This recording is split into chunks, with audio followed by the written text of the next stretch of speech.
sa akin? Narinig ko kayo ng tatay mo. Kargo ang pamilya ko, Mia. Labas ka na dun!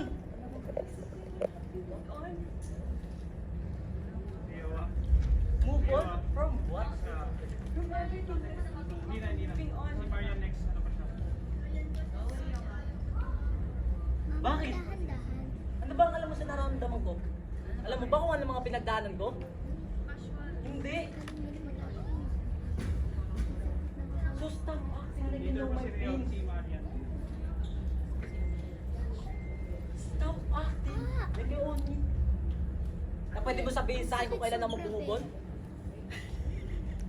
Kahit si Celine nakasama ko sa lahat, alam ang lahat.